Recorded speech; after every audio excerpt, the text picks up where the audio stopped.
Well, welcome everyone to our March Social Science Occasional Lecture, which is being co-sponsored by Women's History Month here at Mesa College. My name is Waverly Ray, and I'm an assistant professor of geography, and I'm really delighted to introduce my colleague who's going to be giving this talk.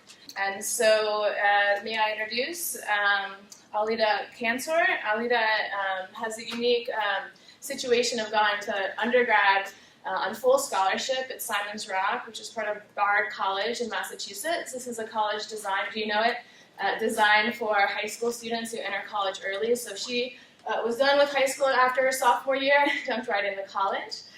She got her geography degree from Simon's Rock, went on to get a master's degree at UC Davis in community and regional development. And she's currently finishing up her PhD at Clark University in Massachusetts, which for academic pedigree in geography, it doesn't get any better than Clark. So we're really privileged to have her here today and with us teaching here at Mesa College. And the name of her presentation is Dust Storms and Dying Lakes, Waste Law and Water Transfers in California. And without further ado, did I forget anything? No, it was perfect. Okay, welcome, Alida. Thank you. So yeah, this is based on my dissertation research, which has been looking at water policy and politics in California. And it's been a really interesting time to be looking at this. I was planning my project sort of before the drought got started, and then through the course of my research, things got more and more interesting as it just didn't rain and people got more and more interested in what's going on in water politics. So you might have heard this quote before, whiskey's for drinking, water's for fighting over. It might have been from Mark Twain, nobody's quite sure. But to me what this conjures up is images of ranchers in a field who are bashing each other with shovels. And when you think of people fighting over water, maybe that's what you think of. But in reality, when we talk about fighting over water in California, it looks a lot like this. It's pretty boring. It happens in courtrooms and boardrooms and all these sort of public official buildings. Happens in Sacramento, in the state legislature. Yes, so all these sort of, it's less people beating each other up in a field and more people arguing in courtrooms and legislative buildings. So we're going to just go through a basic research talk today. I'll talk a little bit about my research questions and what I've been looking into, and then look at my findings. And I'm going to throw in a little nod to Women's History Month in here too. My research hasn't actually been about gender, but it's certainly been inspired by women and feminist theory. So California, as you all know, we're number one, right? Just about everything. But especially important to this is that this topic of water is that we're number one in terms of agricultural sales by a lot, and also in terms of population, also by quite a lot. And both of those things take a lot of water. And so one of the problems that we have in California is that where the people are and also where the agriculture is not where the water is. So here's a precipitation map. Most of our agriculture happens here in the Central Valley and then down here in Southern California in the Imperial Valley. And you might notice that both of those don't have a lot of rain. And then here's our population map. So where the people are also doesn't line up with where the water is. So what we've done to solve this problem of the precipitation and the people and the farming not matching each other spatially is we move a lot of water around. So this is a map of the infrastructure of California water transfers and diversions. So the lines are all aqueducts, canals, pipelines, and then the squares are all reservoirs. So you can see we have just a vast network of water infrastructure in our state that basically makes our cities possible and makes our agriculture possible. And here's a little bit about what that looks like. We've got pumps and pipes and canals and just sort of this massive network of water moving around the state all the time. And we pump water over mountains and across deserts and do all kinds of crazy things just so you can turn on your tap and have water come out. So why does this matter? Well, a lot of the places that we get our water from have been really impacted by drought over the last few years. So this is sort of matters in an immediate sense. You could throw the Colorado River Basin on here too, which has also been impacted by drought, which is so we in Southern California get our water from both the Sacramento Bay Delta and then also the Colorado River Basin. And so we're taking water from places that are in drought in order to support our own, our own farming and populations. So to look into this topic of research, or of water transfers, I'm going to ask and then answer 3 questions today. So my first question, I got interested in the idea of wastefulness, and we'll talk more about it, but basically waste of water is prohibited in the California State Constitution, but waste is a really subjective, sort of flexible, messy concept. So how has the idea of waste in terms of water been used to justify water transfers? Secondly, how have legal institutions been used to validate water transfers, but also to contest them? So how have these things played out in courts? And then finally, how have these water transfers actually impacted rural source areas where the water comes from? So I'll go through these 3 questions. But first I want to talk about my literature and the cases, and then we'll get into the findings on those 3 questions. So I'm a geographer, and I would identify most as a political ecologist, which means I look at how politics, political economy intersect with questions around environment and resources. I've also been using a lot of legal geography, so that looks at how legal institutions actually play out in places and in space, and how law and place interact with each other. And then I've also been really interested in geographies of waste as I look into waste of water, and sort of it gets you into this idea of marginality and things that we don't normally, if you normally focus on something and then what you're not looking at is waste, what can we see by actually focusing on waste? And so this fits into broader theoretical framings of around political economy, science and technology studies, and biopolitics. So I'll be bringing those in throughout. Since it's Women's History Month, I wanted to just give a nod to a few female scholars who have been really influential to my work. So my work's not actually on gender, so I was a little like, how am I going to tie this to women's history? But I have luckily a really strong foundation of women scholars who have been awesome influences for my work. And I want to spotlight one of my favorite women theorists and feminist theorists, Donna Haraway. So she's a professor at UC Santa Cruz who does science and technology studies and feminist theory. So a few of her main themes are looking at, breaking down gender binaries, but also all kinds of other binaries, which has been really helpful in my work as I think about places like, we'll get into the Salton Sea, which is really hard to say, like, is this a natural place? Is it an artificial place? It's really, is it a human-made? Is it technology? Is it, is it nature? Like, these categories just don't make sense. And Donna Haraway's work has done a lot she's done a lot about breaking down those boundaries.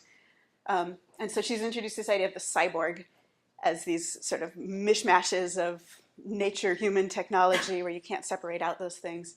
So when we talk about the Salton Sea, think about cyborgs. And she's also looked at things like situated knowledges and how you can have different types of knowledges coming from different people in different positions. And also humans and animals and how they relate. So that's inspired me to think more about creatures like birds as I think about water. It's not just for people. All right, so in terms of my cases, I've been looking at 3 lakes in California and the areas around them.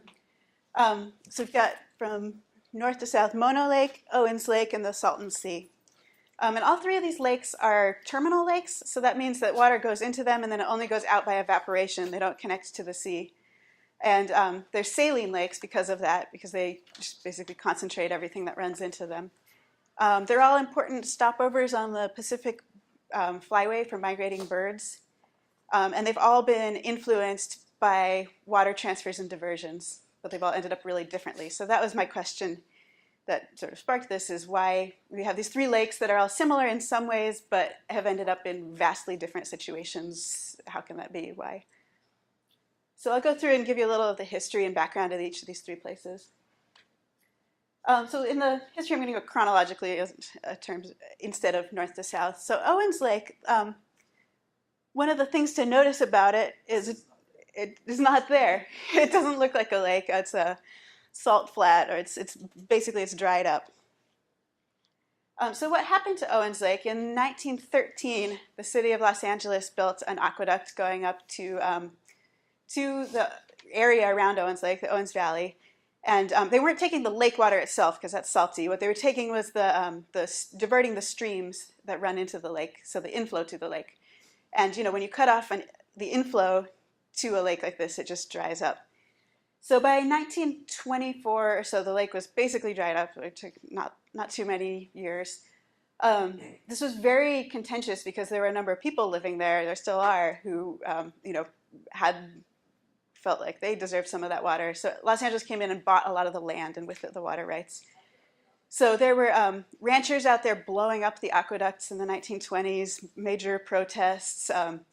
We've got out here the circle of cars around the aqueduct of people protesting. And it's a really interesting situation because 100 years later, it's still contentious.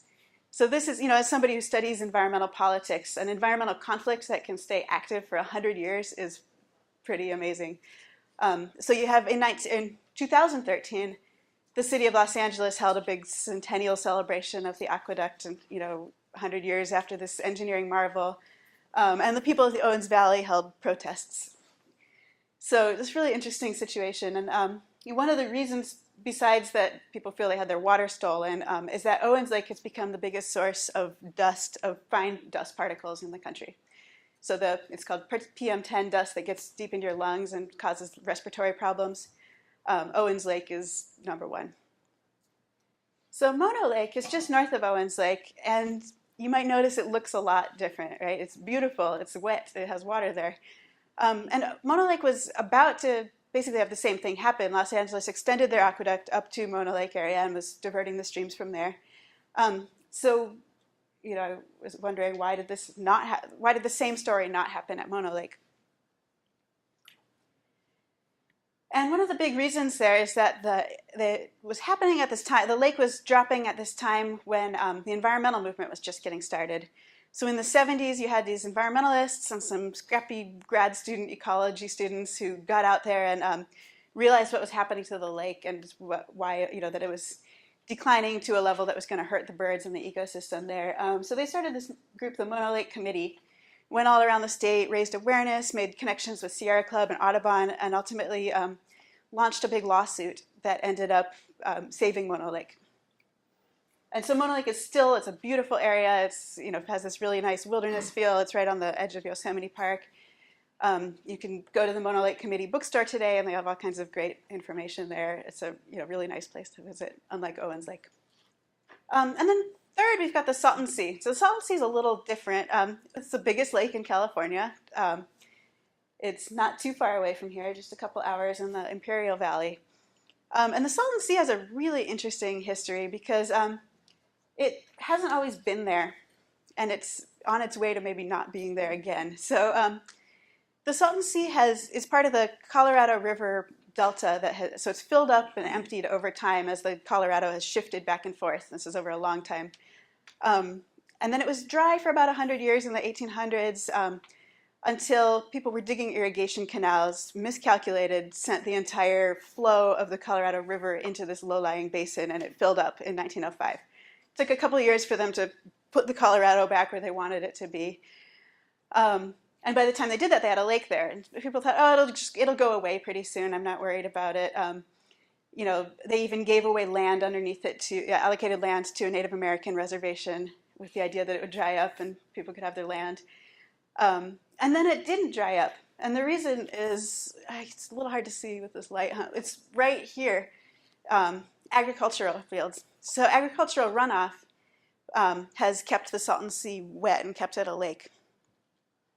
So over time, the Salton Sea, over the last 100 years, we've had all this agricultural runoff water going into the sea, and then it's turned into this vibrant habitat for birds. There's 400 some species of migrating birds that visit every year, including some endangered species that depend on the Salton Sea. So it's this really interesting thing where it's made out of this agricultural wastewater. It's legally designated a sump and not a lake.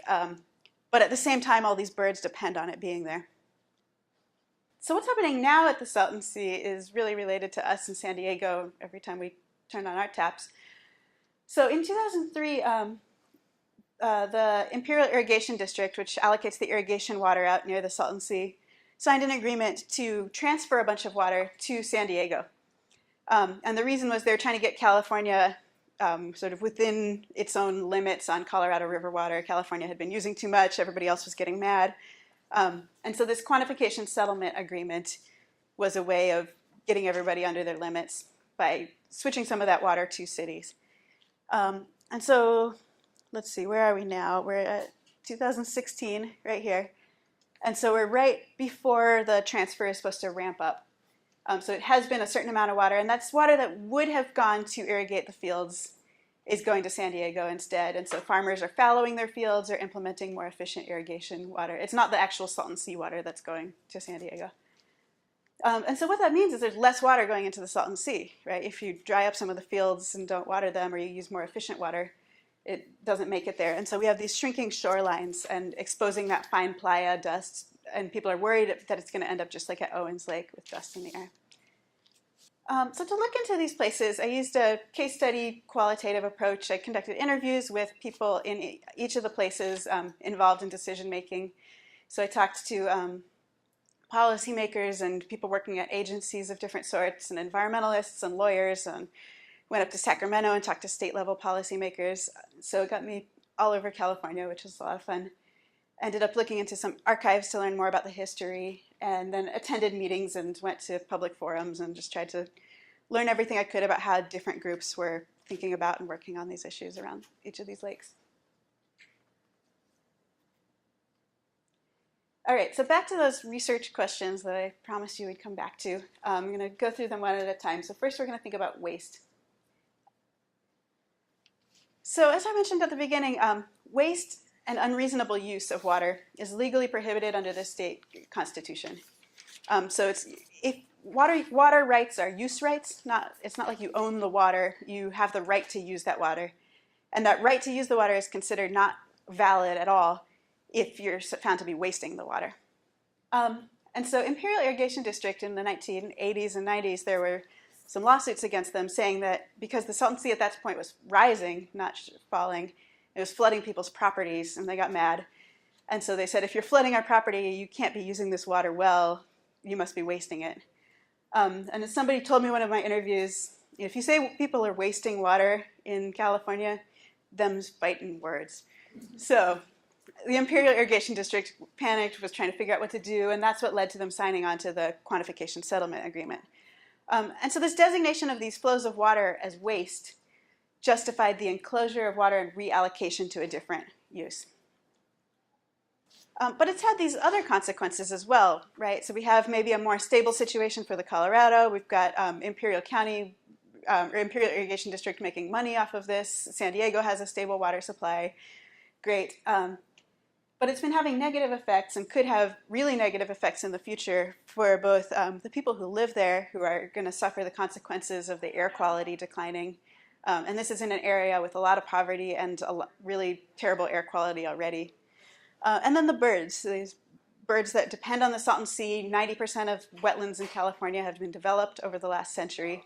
So they rely on this habitat, even if it's artificial or whatever it is, even if it's a sump. This is crucial habitat for birds.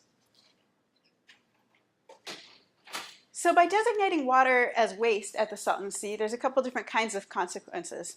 So first we have, in terms of political economy, waste took this resource that was previously common, right? It was sort of there for anybody to use, for the birds, for the air, and it transformed it into this profitable thing. I think San Diego was paying $600 something an acre foot for the water, while the farmers were paying $20 an acre foot.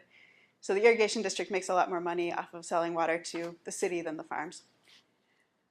You have these consequences of environmental justice and biopolitics, where these rural populations, who are predominantly a lot of poor Latino farm worker populations out there, and they are going to suffer the consequences of asthma, air quality, and this environmental decline. While meanwhile, people in the cities are going to be allowed to thrive and continue to water their lawns as usual. And then just so we can see here these ripple effects of unintended consequences. As this water, the transfer was meant to increase efficiency of agriculture and make a more, better distribution of the water for everybody. But instead we have all these environmental and environmental justice consequences. So this challenges the paradigm of resource efficiency as sustainability, because we're seeing these, environmental problems coming out of a resource efficiency measure. All right, so now I want to turn to law, and I'm going to talk about the Salton Sea as well as Mono Lake and bring those two into conversation. So as I mentioned, water rights are use rights. You don't own the water like you own your car, you own the right to use water. But there's limits to those use rights. And so here in California, we've got a few different kinds of limits. We've got a few different kinds of water rights systems too. So riparian water rights is that people on a stream own water, and you have to use water reasonably in the context of other people who are along that stream and using the water. Prior appropriation rights are first come, first serve. And those rights have to be used beneficially, so, which basically means to some human economic benefit. And there's been a few cases where people have found to be using water not beneficially. I think one, they were using a ton of water to flood a field so that gophers would get killed. And people said, no, that's like not a beneficial use, sorry. And then there's other limitations to water rights. You've got environmental laws at the federal and state level. And one really interesting limitation is the public trust doctrine, and that's what I want to talk about today. So the public trust doctrine is a fascinating legal principle, if you can imagine such a thing, that comes from Roman law. So this guy, Emperor Justinian, was first introduced this law. And so his, or this legal doctrine. So his idea was that certain resources, especially water resources, are so important for the public and just for the common good that they shouldn't be necessarily owned privately, and they need to be managed by the government for the people.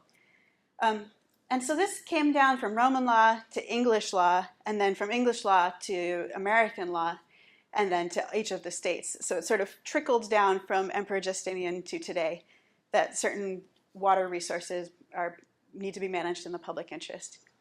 And states not only have the ability to do that, they have the responsibility to do that. And then the rules, though, vary state by state. So some states have really strong public trusts, and other states are not so strong. What happened in the case of Mono Lake was that the Mono Lake lawsuit was launched on the grounds, the first lawsuit was launched on the grounds that the state was not protecting the public trust in letting the lake dry up so that Los Angeles could have all of the water.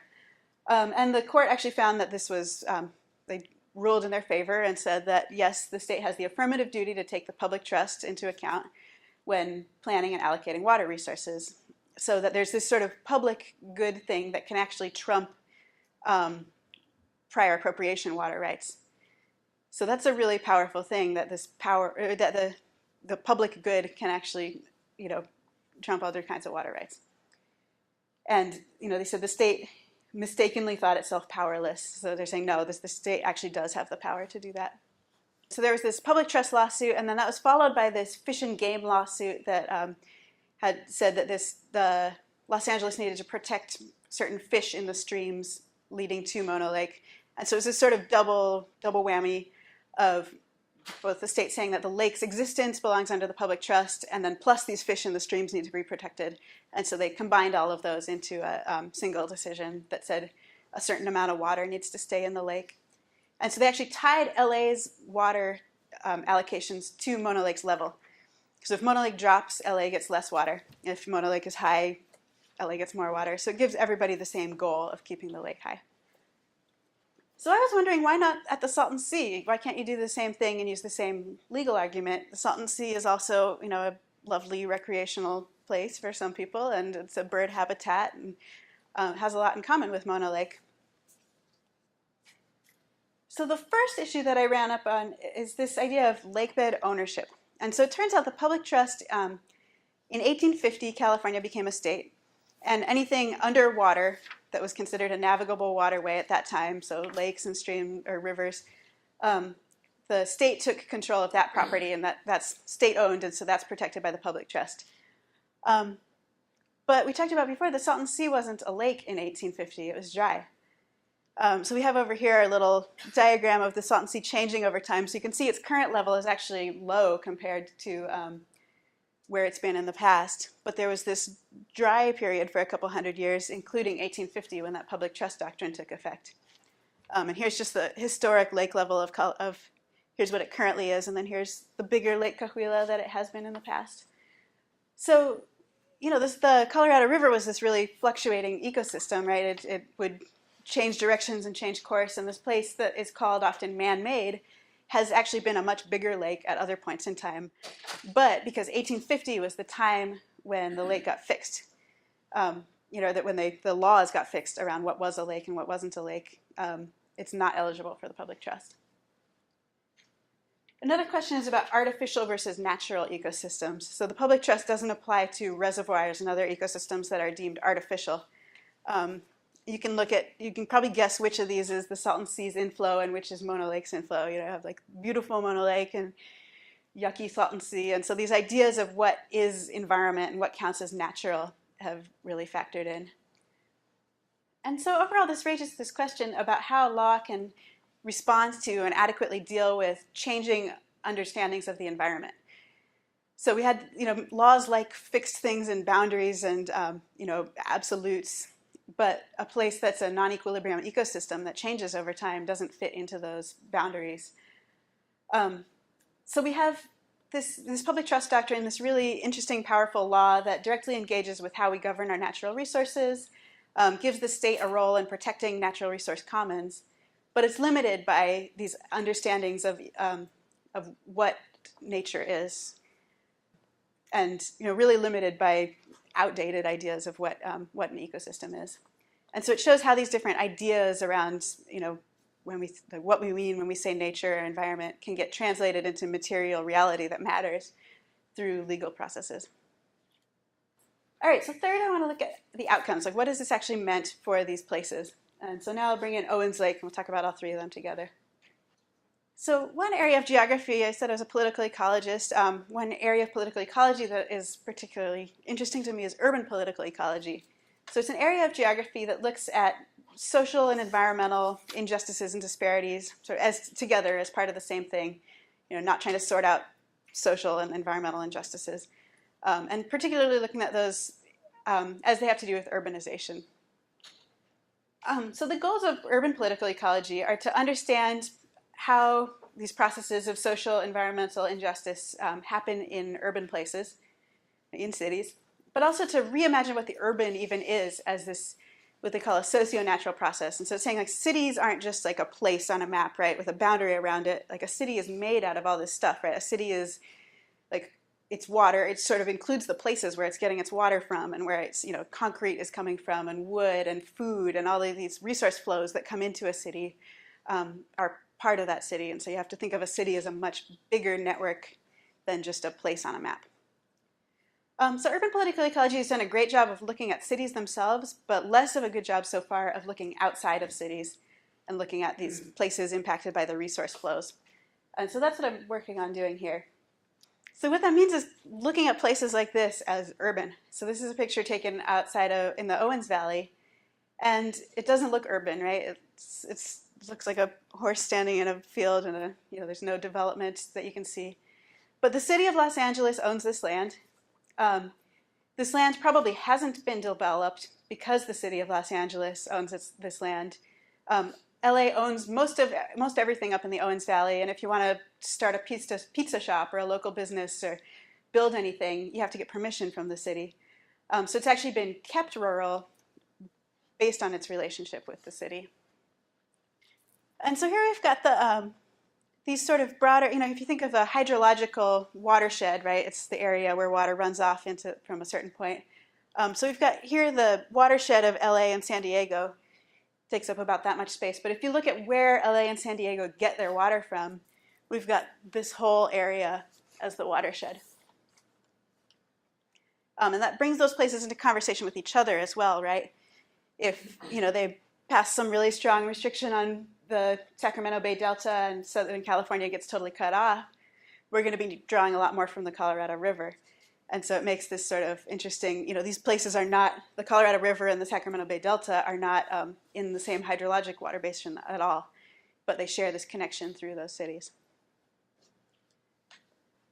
So I asked at the beginning this question, like, why are these three places so different, right? Even though they have the same relationships with urban actors, so they all are part of these water transfers. One reason has been these social movement actors, so they've been really different in each place. We have a really strong environmental presence at Mono Lake that has been less of a presence in the other situations. The Salton Sea's had a lot of trouble just because of what it is and its history and how it smells bad and has dead fish around it. It's hard to get the environmental community really on board with saving the Salton Sea. The relationships between cities and the rural areas have been really different in each place. So whereas at Mona Lake it's pretty collaborative, which I think is because of that court case that sets these goals where the lake level, you know, if it's high, everybody wins. If it's low, everybody loses. So you have this sort of, you know, same goals, win-win situation, where in the other places they don't have the same goals. And so it's been a lot less trust and more antagonism. And that's made these really different rural places that I think it's interesting because they're all rural, but they're all rural in different ways. So we have, you know, the Owens Valley is this cute ranching community, farmers. The Mona Lake is sort of more of a wilderness area. Salton Sea is more, it's big farming and turning now to renewable energy. So these are all rural, but rural in really different ways, and rural in ways that have been shaped by the relationships with the urban. So we have this idea of, you know, if you talk about in urban geography, you talk about urbanization as the processes of making cities. So here we also can see this process of ruralization as the making of these rural places in conjunction with cities. All right, so almost done. Thanks for your patience. It's getting a little warm in here. So just to summarize, we've got, on the theme of waste, by looking closely at waste, we can see how waste is entangled in all these networks and has all these unintended consequences. And through the valuing of water, certain people and certain animals are marginalized. And so this challenges the idea of resource use efficiency as equal to sustainability and as beneficial for everybody. In terms of law, we can see how these ideas around waste and value and nature and society are negotiated through law and contested through legal processes, and how these understandings of ecology and what it means to be a natural place or an environmental place are negotiated through law. And then finally, we've got the impacts of the water transfers. So the water transfers have created these networked giant watersheds that sprawl way beyond the boundaries of, beyond hydrologic boundaries. And we've got this diverse range of rural places that have been produced through urbanization and ruralization processes. So just to wrap up, why does all this matter? Why should we care? Well, it certainly matters at the Salton Sea. We've got a couple of different views of what could happen here. We've got a catastrophic future and toxic dust storms if we don't deal with it adequately, or maybe some new hope if people manage to, if we all figure out how to manage our water well. And, you know, in a dry place where we move a lot of water around, you know, it matters for people who want to use water. It matters for birds and animals. It matters in terms of our food supply, having enough water to grow food. And it's really not enough to pray for rain. We really have to work actively towards a better water management system that works for everybody. So I will end there and happy to take questions.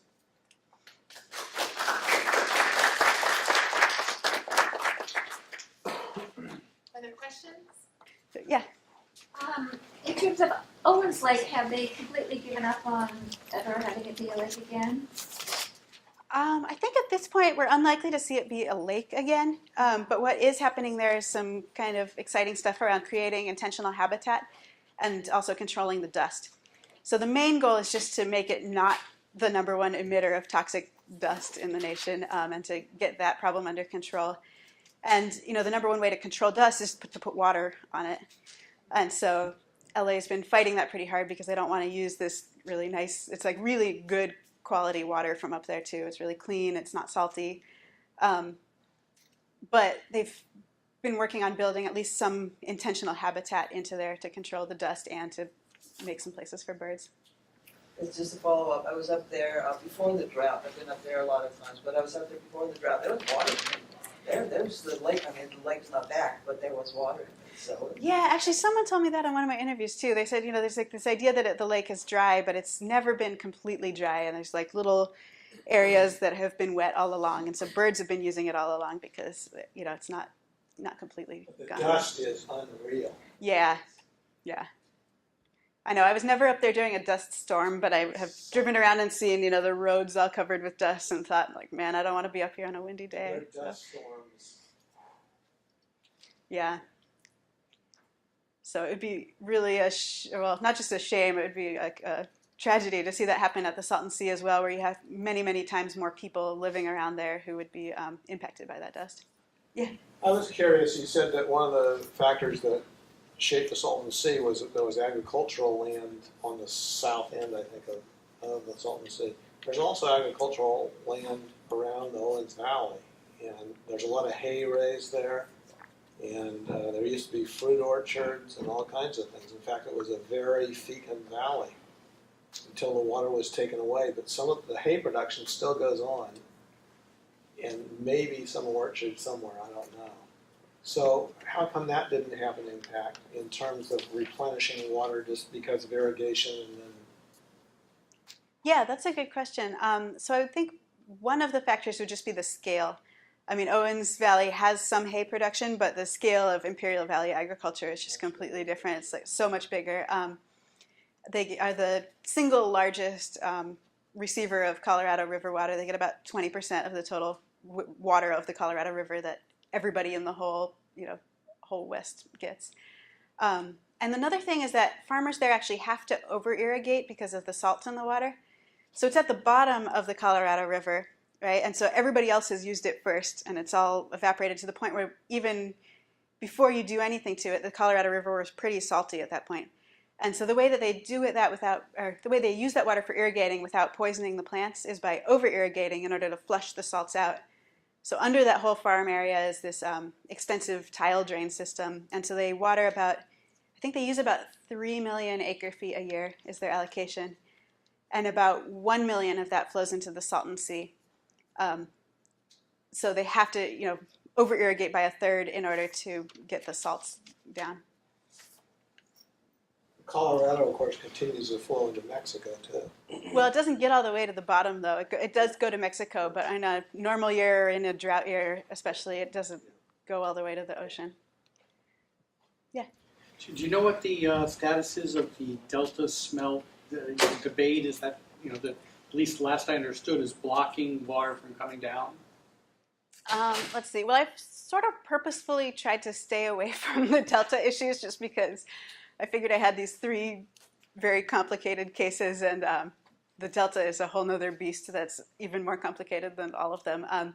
So I know that I can't think about all of these without thinking about the Delta a little bit, but the Delta, or the smelt as an endangered species, has protections. So we talked about limits to water use, and the Endangered Species Act definitely provides one limitation where certain species have to have enough of whatever they need, habitat, to survive. So yeah, the Delta smelt has had to have enough water to survive, and that puts a limit on how much everybody else can take.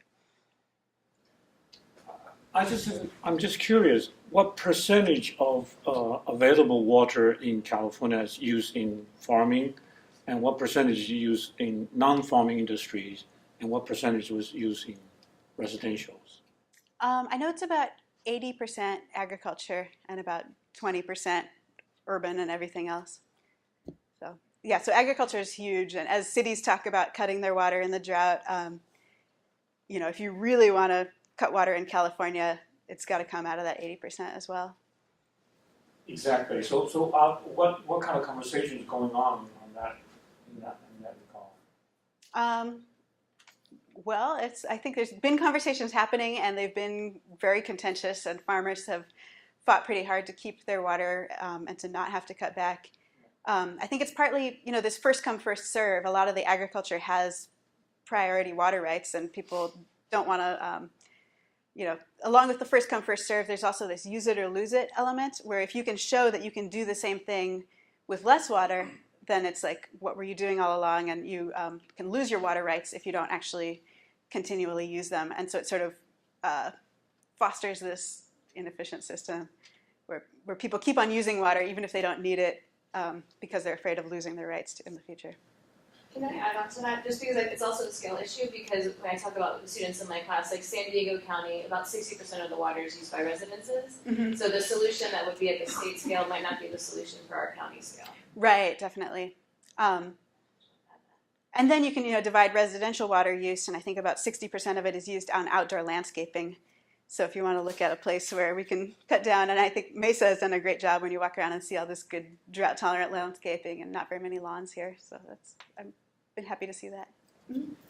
So, of course, the Owens Lake is a situation where there was a lake and we took it away. With the Salton Sea, it's a situation where there wasn't a lake and we put it there. And of course, right now, both of them are creating terrible environmental hazards to people and to animals and things. But is the conversation any different around them? Because we're actually doing something unnatural if we're keeping the Salton Sea alive. Or is it just that at the moment, right now, the disaster would be so big that we forget about the fact that it wasn't supposed to be there in the first place? Right. I mean, I think the second one is where I see the conversation needing to go, as less about like, what is this place? Should it be there in the first place? You know, what's its, historically, what's its identity as a natural or artificial place? Because if we looked at, like, if we wanted to get it natural again, we'd get the Colorado shifting back and forth and flooding like this massive area that, includes all of those farms and communities and cities.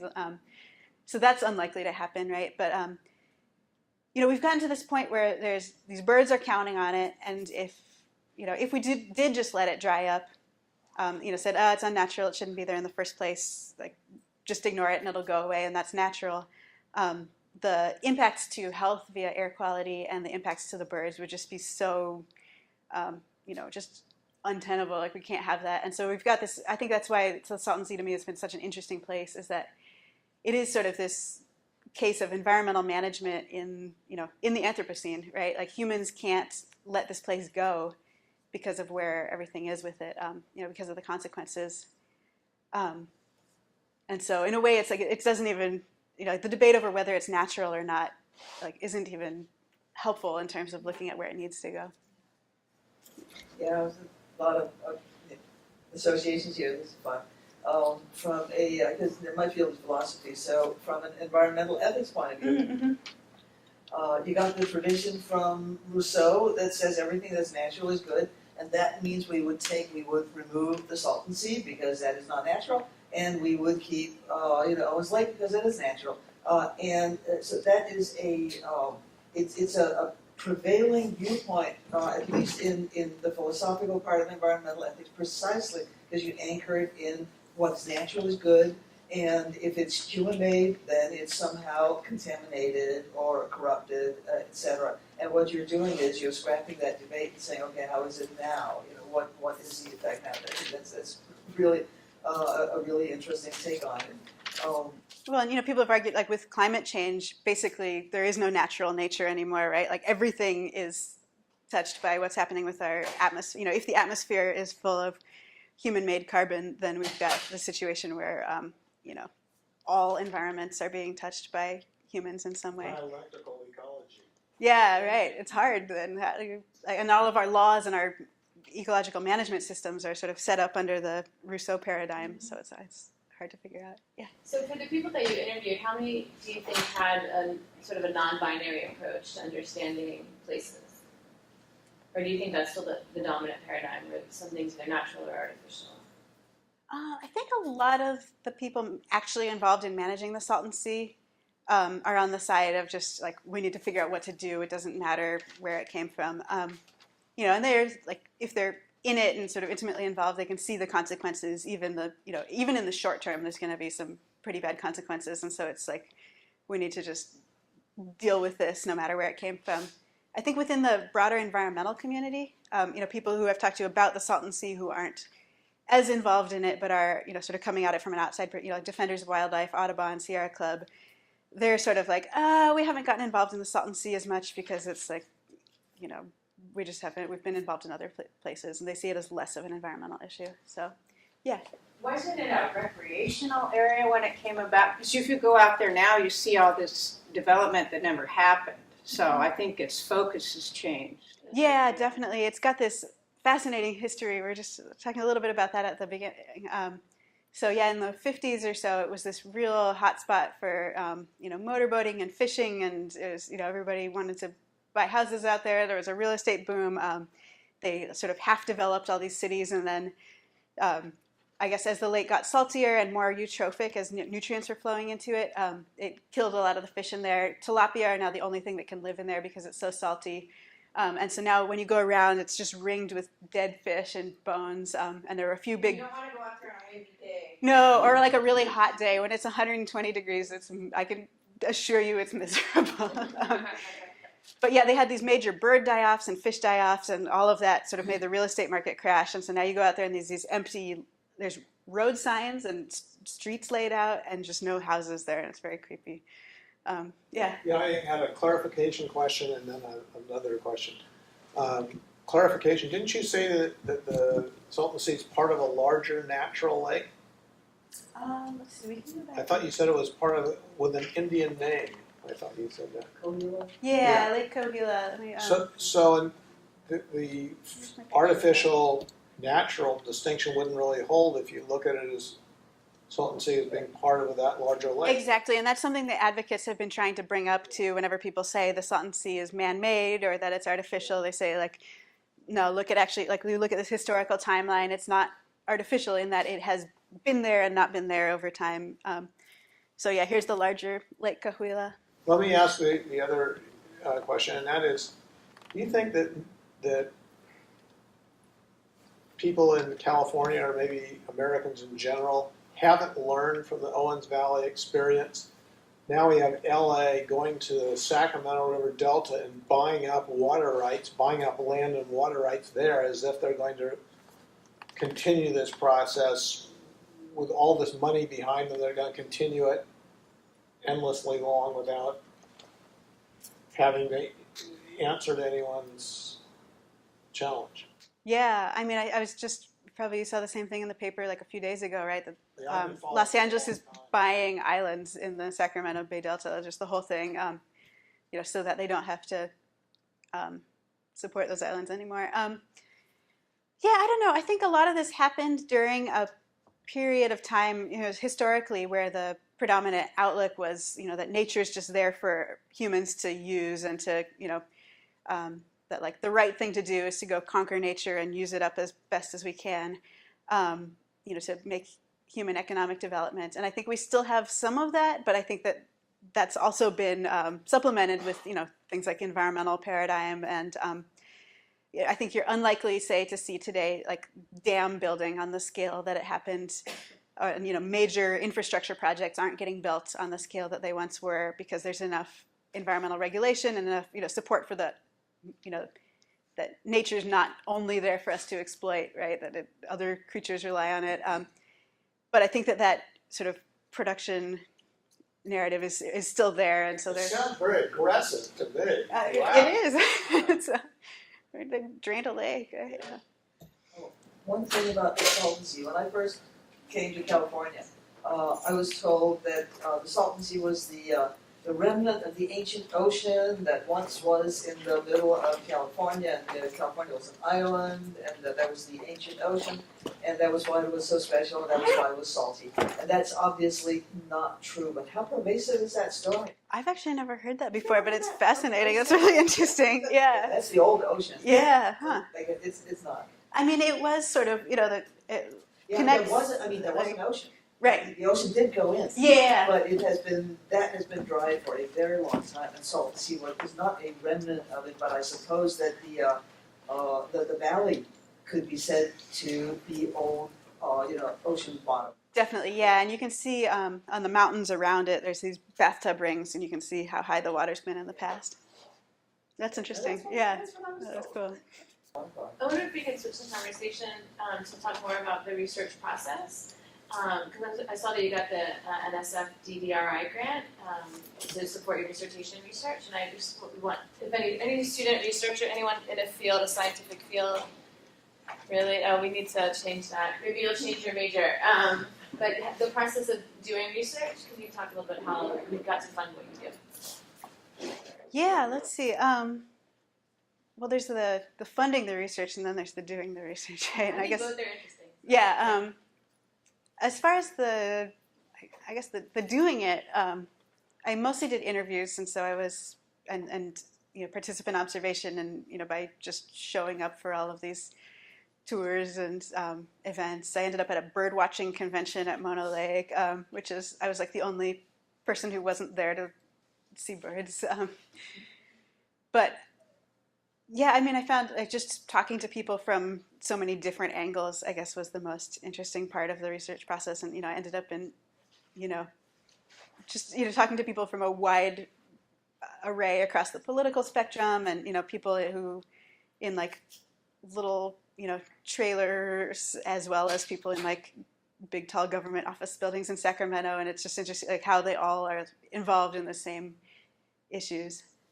As far as the research funding, I think that, I don't know, linking the research questions to, what I was actually trying to find out, to the methodology, like how I was going to find that out was, it was hard to like conceptualize. That was, I think, one of the hardest but the most important things is, putting together a proposal where you're really thinking, okay, what do I want to know? How do I want to find that out based on what I want to know, and what do I expect to come out of those methods based on how I'm doing the methodology. I'd originally envisioned some sort of mixed method study where I was doing GIS work as well, and just realized at some point that my questions were really qualitative. They were how questions, how do people think about these things, and so it made the most sense to just go ahead and stick with those qualitative methods. Because NSF doesn't fund very many strictly qualitative research projects, right? Right. So how is it that you were able to? Gosh, I don't know. I've got lucky.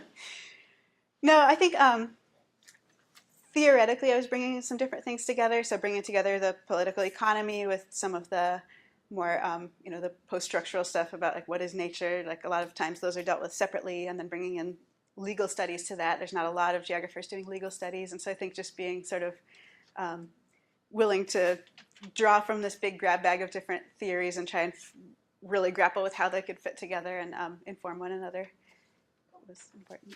Mm-hmm. Speaking on that very integration, do you think a city like Los Angeles has in its command, in its repertoire of experts, not only lawyers, but also geographers, hydrologists, I don't know, all the people that would be involved in making that decision to buy up that Sacramento Delta area and get away? Are those people, in someone's pay in the grossest sense, or are they actually working as scientists, or what? Well, they definitely have lawyers, and they definitely have hydrologists. I found, one thing is as I was out there, I was thinking, okay, what am I going to do after I finish this project, and sort of thinking, like, who's going to hire me, right?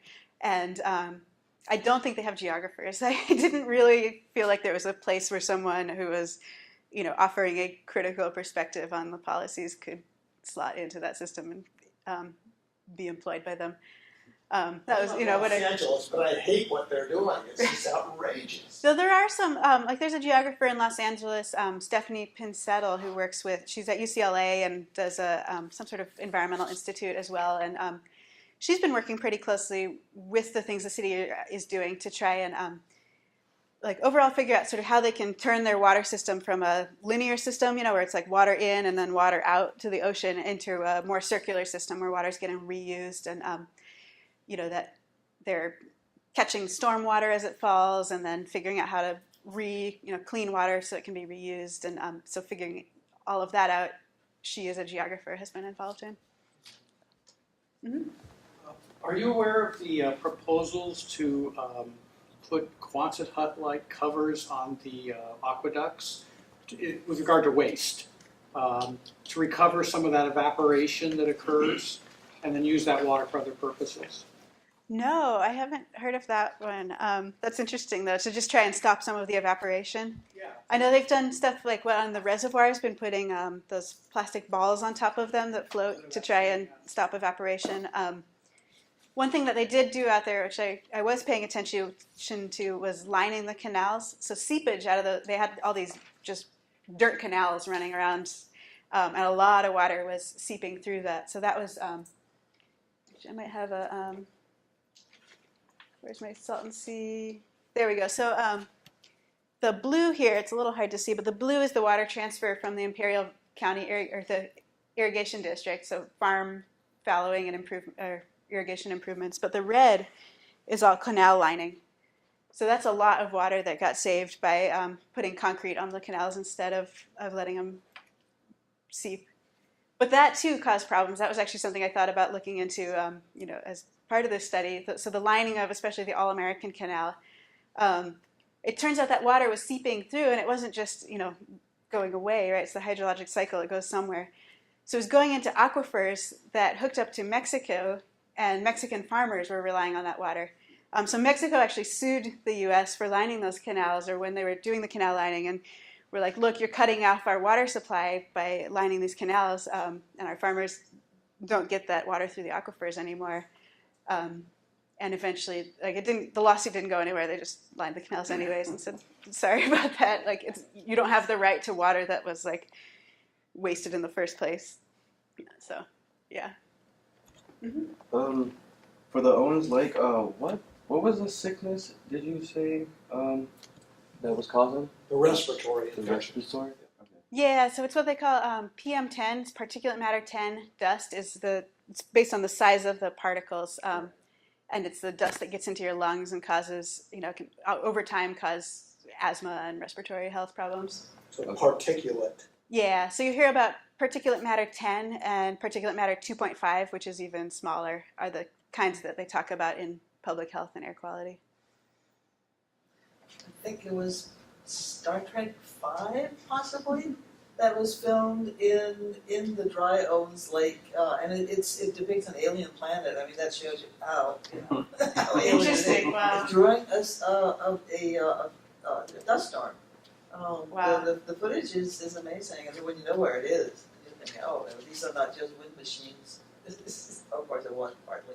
And the Salton Sea too has been used for a lot of bands go out there and do these post-apocalyptic photo shoots, and I don't know. I tried to kind of stay away from that post-apocalyptic ruins photography stuff because it's just there's a lot of it out there, but I think it I don't know. To me, it's real people live out there, and this is their lives, and it's by being look at this post-apocalyptic ruins porn doesn't really help the situation at all. So I think I heard a couple of days ago that water that flows through the California Water Project, they're harnessing some of that movement of the water to capture energy, and they're using that energy to power Sacramento, city of Sacramento. So that's another way that movement of water can impact the larger ecological systems. yeah, there's a lot of. Most dams have hydropower functions as well as water storage functions, and so the drought has actually really impacted that on a big scale, in that situation, but then also, as all the dams and the reservoirs drop, we're getting a lot less hydropower out of them, which means more reliance on dirtier energy sources. So This it's was the question about letting water out of Folsom Dam and then whether it should go into the water project or go to feed the smill. And they said if it went into the water project, it would be creating a lot of energy for Sacramento. Oh, interesting. And, Wow. See, this is why I've tried to stay away from the Delta issues. Yeah. They're so complicated. Yeah. Really interesting, though. Are there any beneficial minerals that are coming out of after the water evaporates? Is there anything beneficial in the dry lake beds, or is it mostly just Huge amount of money. dust that's going to bother people? Let's see. I know at Owens Lake they're mining some, what is it? It's a mineral called trona that I had not heard of before I started this. I forget what they use it for, but That's where a lot of borax came from. Oh yeah, borax. Yeah. 99 mule T borax or whatever it was. yeah, driving up there, they still have these little That's what a lot of sites the for dust borax. is. It's this, all that silicate stuff that's coming out of it. One interesting kind of mining they're looking into, I think one of my next projects, I want to look at some of the connections between renewable energy and water. And so at the Salton Sea, one of the plans to generate funding revolves around building a lot of renewable energy facilities, which is, good in some ways and not good in other ways. But one of the big sources out there is geothermal because it's right on the San Andreas Fault, so there's a lot of geothermal activity. And one of the byproducts of geothermal is lithium, which we use in all batteries and cell phones and all kinds of things. And so the idea is to capture that lithium out of the brine and use that as a funding source for the Salton Sea. So kind of interesting, yeah. So a lot of the land are really, if it's not a protest about it, cities or probably wealthy people could purchase land surrounding a lake and harness the water for whatever purpose that they want. I mean, is that correct? Well, it depends on the type of water rights. So there's sort of the older water rights in California are those riparian water rights, and then newer water rights are mostly based on that first come first serve system. So you'd have to like buy land that had the riparian water rights and like buy it along with those water rights, I think, in order to get access to them. Yeah. So, it's hard to get new water rights at this point just because they're so divided up. Does that make sense? Yeah. Yeah. I got a question for the Women's History Month. Oh, yeah. You said Donna Haraway? Yeah. I kind of walked in late. This is one of the questions I got from one of my classes. Did she like aspire you, or was she like aspiring to you? Yeah, she's, someone I haven't met or worked with personally, but her work has been really inspiring to me, and I've, drawn on a lot of her theory when I think about my ideas and, how I think about these places. So, yeah, she's a, feminist thinker who, especially, I said to pay attention to that idea of cyborgs as we were talking about the Salton Sea. So this idea of this place that isn't natural or artificial or, technological or, it sort of mashes all those categories together, and what you get is this sort of cyborg place. Yeah. So that's been something that I've been thinking about. What school were you in when you were at Davis? What were you studying? Because I went there for a little while. Oh, nice. I have a soft spot for Davis. Yeah, I did the Community and Regional Development Program. Okay. So it's let's see, sort of sister programs with geography and human ecology, I think. My idea at that time, out of my undergrad, I thought I wanted to be a planner. And so I looked into planning programs and looked at this one at Davis, this is Santa Cruz, but looked at Davis's, this community development program as well, and kind of made my decision because planning, if I did that route, was going to lock me into, $80,000 of debt and a career that I had to do at the end of it to pay off that debt.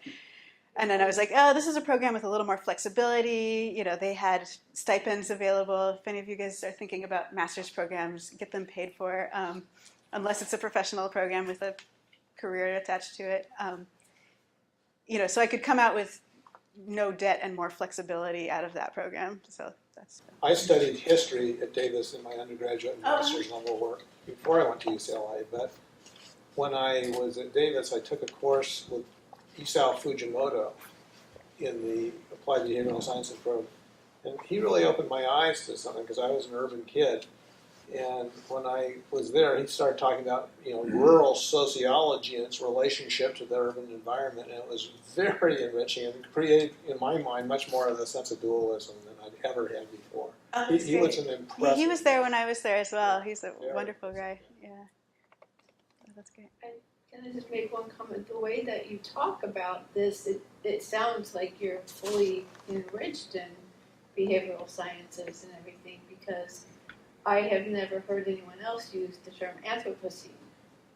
I'm an anthropologist. Oh, okay. Yeah, a lot of geographers are talking about this, the idea of the Anthropocene now as being the sort of next geological age that comes after, we've got, if you look back, and you've got the Pleistocene and the Holocene, and, it's saying like what happens now that we're in a place where climate change is influencing literally everything, and it's like influencing the rocks and the oceans and geologically, shaping our Earth. And so it's the Anthropocene. The idea is that the biggest influencer of Earth processes at this point is humans, and so that marks the beginning of a new geological era.